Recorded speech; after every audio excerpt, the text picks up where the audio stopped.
This is Modern Service Mastery, business school with boots on. Real lessons, real talk, and real growth for the residential service industry. Let's get to work. So let's start with the cold, hard truth about hiring in our industry. Reactive hiring, waiting until you're desperate, is like driving on empty and hoping for a gas station. It's risky, stressful, and way more expensive than it looks. Check this out.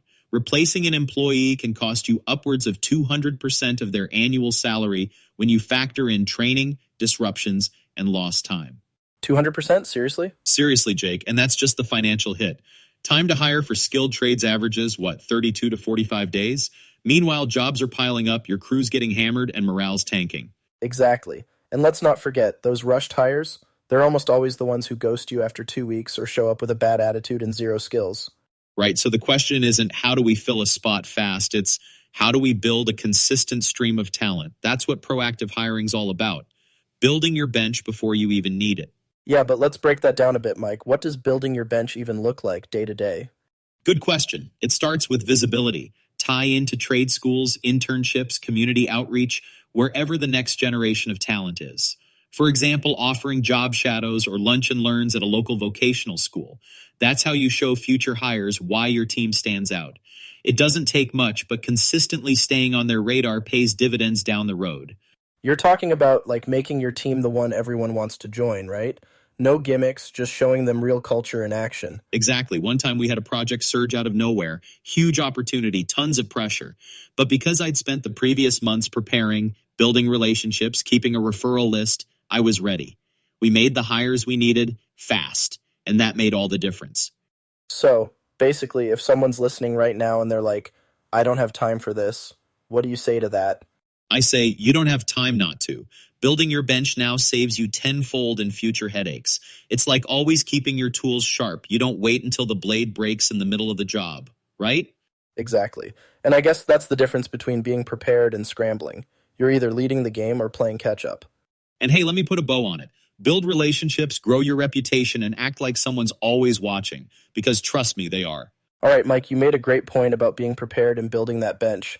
But let's dig deeper. When it comes to interviews, what's your take on hiring based on attitude versus skills? Like, how much does someone's character really factor into getting the right fit? It counts for everything, Jake. Skills can be taught, but attitude, it's either there or it's not. I always say, hire for character, train for competence. And here's the thing. You're going to save yourself a lot of pain if you focus on who they are over just what they can do. Yeah, but let's be real for a second. How do you even spot that? Most interviews are like question, answer, question, answer. It doesn't really show who someone is under pressure, you know? You're right. That's why you've got to dig deeper. Ask behavioral questions, stuff that gets them talking about how they handled real situations, not hypotheticals. Like instead of asking, what are your strengths? Ask, tell me about a time you dealt with a challenge at work.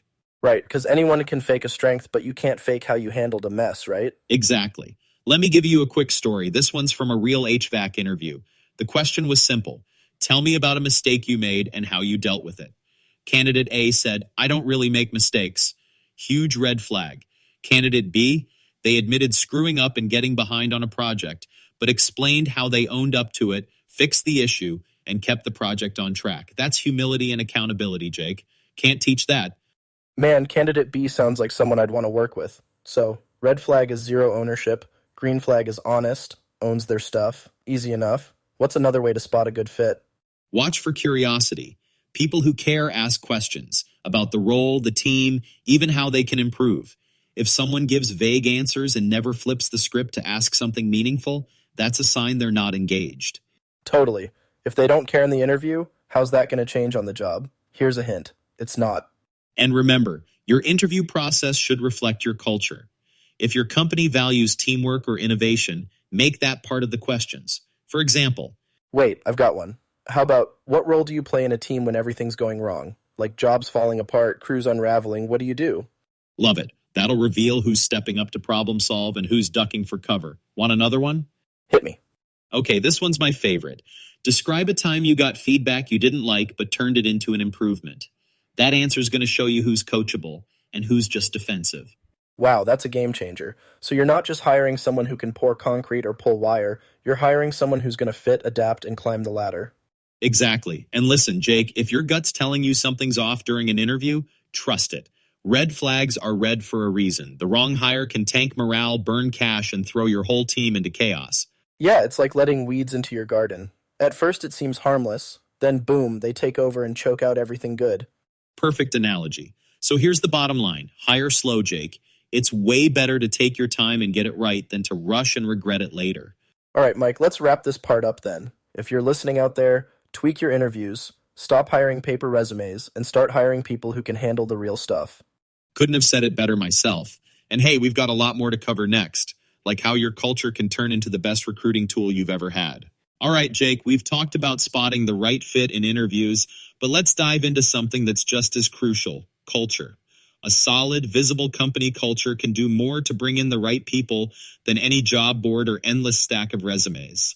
Yeah, and it's free marketing, right? Like if your crews are out there killing it, keeping it clean, and looking sharp, people notice, even the ones who aren't looking for a job. Yet. Exactly. Great culture leaks in all the right ways. One guy applied because he was on a job next door and saw a crew lead take a minute to help a rookie figure out how to wrap a hose without tangling it.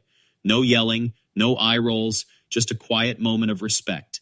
That night, he told his girlfriend, "That's the kind of place I want to work, where they build people, not just patios." Oh, totally. And here's a story for you. One of my buddies hung a flyer near the checkout at the local hardware store. Simple, just said, "We're hiring future pros, ask us how." Spoke to one guy. That guy turned out to be his best recruit of the year. A flyer, Mike. A flyer. That's what I'm talking about. It doesn't even have to be flashy, but it has to feel real. Like, let me ask you, how many companies even bother making sure their new hires feel the culture on day one? Too few, man. Most places, it's like, here's your uniform, there's the truck, don't screw up. Total buzzkill on day one. And that's a missed opportunity. A welcome kit, something as simple as a good-looking shirt and a personal note, changes the whole vibe. It screams, "We actually care that you're here." Boom. Instant culture point. Yeah, like, welcome to a team that gives a damn. And that's what people want to be part of. No one's dreaming about being another cog in the machine. Right. And humor me for a second here. What would you put in that kit? Okay, let's see. Definitely the high-quality shirt. Maybe a branded water bottle, hat. Oh, and a quick list of who's who on the team with contact info. Keep it practical, but with a little flair, you know? That's good. Throw in a training roadmap for the first 30 days to show you're invested in their growth. Now you've got a killer recipe for first impressions. And let's not forget video. A 30-second crew huddle clip, that's gold. Post it online and suddenly you're not just preaching culture, you're showing it. Amen. Whoever's out there listening, don't overthink this. Even a simple video of your crew setting goals, maybe talking about a job well done, that tells the world who you are. Trust me, people notice. Yep, especially when they see a crew that laughs together, works hard, and takes pride in keeping a clean site. Culture is contagious, man. You're spot on. And here's a final tip. If you're not already running a referral program, start one. Your crew knows people. They can bring in the kind of talent that meshes. Reward them when they do. Celebrate the wins. Totally. Even just giving a shout out during a team huddle goes a long way. Makes everyone feel like they're part of growth, not just a body showing up to punch a clock. All right, Jake, let's land this. For everyone listening, here's the takeaway. Your culture is your magnet, and it's too powerful to waste. Make it visible. Make it real. From onboarding kits to huddle videos, from flyers at the local gas station to shout-outs in team meetings. Yeah, and don't sleep on those action items, folks. They're where this stuff stops being ideas and starts being results. Tomorrow, post a flyer. Next week, launch that referral program. Just start, man. And in the meantime, hit up the social feed. Share what's working for you, ask for tips, and build on each other's wins. Let's create a space where everyone, plumbers, roofers, remodelers, can grow together. Yeah, I want to see those stories, like who's your best hire and why? What's the culture move that made your team tighter? That's the good stuff. Absolutely. And listen, folks, it's not about having the biggest crew or the shiniest ads. It's about building a team that works hard, grows together, and stays. Be the company people say, "That's the team I want to join." And don't ever forget, you're building more than a crew. You're building a legacy. Make it stick and go crush it. On that note, that's all for today. Go make those action items happen, and we'll catch you next time. Thanks for listening to Modern Service Mastery Business School with Boots On.